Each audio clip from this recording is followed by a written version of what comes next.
लेते हैं हमारे अगले दर्शक सुबोध का सवाल, जो एजेंट के झांसे में फंसकर ऐसी पॉलिसी ले बैठे हैं। दिल्ली से सुबोध फोन लाइन पर है। गुड इवनिंग सुबोध, बताएं आपने कौन सी पॉलिसी ली है? मैडम मैंने जीवन आनंद पॉलिसी ली है।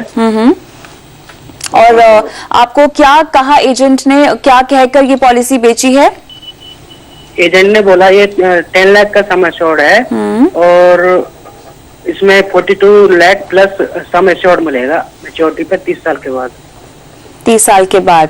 आपको पता नहीं था कि इस तरह के इंश्योरेंस पॉलिसीज में आपको इन्वेस्टमेंट नहीं करनी चाहिए? जी नहीं, पता नहीं था मेरे को।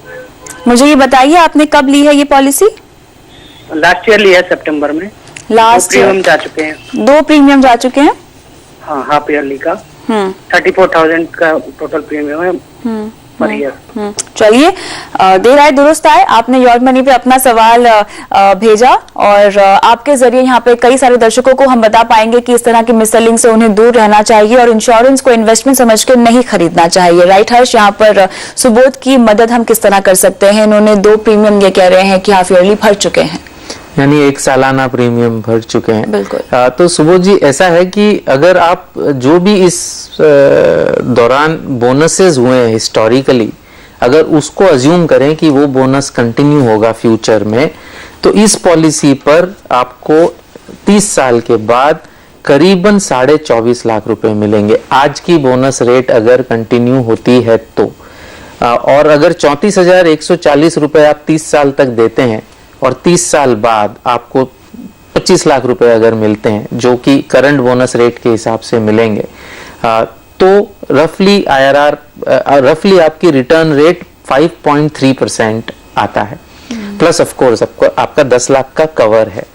तो क्लियरली एज एन इन्वेस्टमेंट, जैसे कि कहते आए हैं इस प्रोग्राम में भी, प्रोग्राम के जरिए क्लियरली कि एज एन इन्वेस्टमेंट इसमें बिल्कुल सेंस नहीं है। 1 सालाना प्रीमियम आप दे चुके हैं, जब तक 3 साल का प्रीमियम नहीं देंगे इसमें सरेंडर वैल्यू नहीं आती, और 3 साल के बाद भी 1 साल का प्रीमियम इसकी सरेंडर वैल्यू है। ये जो आप प्रीमियम दे चुके हैं, मेरे ख्याल से अब इसको या तो आप ये कर सकते हैं, आप ये जब देखेंगे, मैं दर्शकों को भी कहना चाहूंगा कि ये जो आपको कहा गया है 42 लाख प्लस 10 लाख, या तो ये वर्बली कहा गया होगा, या क्या आपके पास राइटिंग में कुछ है ये 42 लाख प्लस 10 लाख मिलेगा, ऐसा कुछ राइटिंग में है आपके पास? मेरे को एक प्रिंट आउट दिया था निकाल के, उसमें दिखा रखा था ये सब। उस प्रिंट आउट में ये लिखा हुआ था कि आपको 42 लाख प्लस सम एश्योर्ड जो कि 10 लाख का है वो मिलेगा? हाँ, ऐसा लिखा हुआ था, टेबल बना रखी थी पूरी। तो मेरे ख्याल से वो समझाने के तौर पे उन्होंने दिया होगा। तो ये क्लियरली मिस सेलिंग हुआ है आपका, तो आप कोशिश कर सकते हैं मिस सेलिंग के लिए एक्शन लेने के लिए, बिकॉज प्रिंट आउट पे सिग्नेचर नहीं होगा आपके एजेंट का। सिग्नेचर है क्या आपके एजेंट का? सिग्नेचर तो है। आपके एजेंट का सिग्नेचर है? ओके, तब तो फिर क्लियरली फिर तो आपको मिस सेलिंग के लिए क्लेम करना चाहिए। आप कंपनी में ग्रीवियंस लगाइए कि मुझे ये मिस सेल किया गया है और मेरे प्रीमियम वापस दिए जाएं, क्योंकि मुझे ये मिस सेल किया गया है। और चूंकि आपके पास सिग्नेचर किया हुआ प्रपोजल फॉर्म है जो इलीगल है, जो दिया नहीं जा सकता, अलाउड नहीं है, और वैसा साइंड फॉर्म आपके पास है, तो क्लियरली आपको रिलीफ मिलने के बहुत ही चांसेस हैं। तो आप इंश्योरेंस कंपनी में ग्रीवियंस लॉन्च करिए। LIC की वेबसाइट पर जाइए, वहां पे एक ग्रीवियंस का आपको सेक्शन मिलेगा, वहां पर सारे डिटेल्स दीजिए, आपके एजेंट के डिटेल्स दीजिए और उसको आप फाइल करिए। ऑनलाइन तो आप कर ही सकते हैं, ऑफलाइन भी कर सकते हैं, उधर एड्रेस होगा उसमें ऑफलाइन भी कर सकते हैं। और अगर इंश्योरेंस कंपनी ध्यान नहीं देती है उस पे 30 दिनों में, अगर आपको या तो जवाब नहीं देती या सेटिस्फैक्ट्री जवाब नहीं देती, तो आप इंश्योरेंस ओम्बड्समैन में भी कंप्लेंट कर सकते हैं।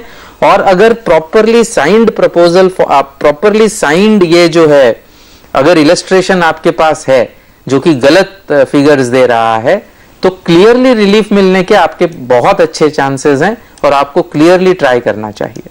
और यहाँ पर सुबोध के जैसे तमाम दर्शकों को भी हम बताना चाहेंगे कि अगर आपका भी केस मिस सेलिंग का है तो यहाँ पे कंपनी को अप्रोच करके आपको ग्रीवेंस यहाँ पे फाइल कराना चाहिए और कंपनी से क्लेम लेना चाहिए। लेकिन समय कम है हर्ष, इस तरह की मिस सेलिंग से बचा कैसे जाए? सबसे अच्छी तरीका यह है कि जागरूक हो जाएं। बिल्कुल। इंश्योरेंस के लिए लें, प्रोटेक्शन के लिए लें, तो वो ही कर लेंगे। प्रोटेक्शन पॉलिसीज कोई मिस सेल नहीं करता, कोई एजेंट आके प्रोटेक्शन पॉलिसीज मिस सेल नहीं करता। तो क्लियरली अगर आप प्रोटेक्शन की पॉलिसीज ही लेंगे, आप ऐसी पॉलिसी लें, एक सीधा सा गुरु मंत्र है, ऐसी पॉलिसी लें जिसमें आप ये चाहेंगे कि इस पॉलिसी का पैसा कभी ना चुके, मुझे इस पॉलिसी से कभी पैसा नहीं मिले। अगर ऐसी पॉलिसी है, अच्छी पॉलिसी है, बाकी पॉलिसीज शायद अच्छी नहीं है। क्लियरली रिटर्न के चक्कर में नहीं बल्कि प्रोटेक्शन के लिए इंश्योरेंस पॉलिसीज लें। इसी के साथ बहुत बहुत शुक्रिया हर्ष आज शो पर आने के लिए, और योर मनी में आज के लिए इतना ही।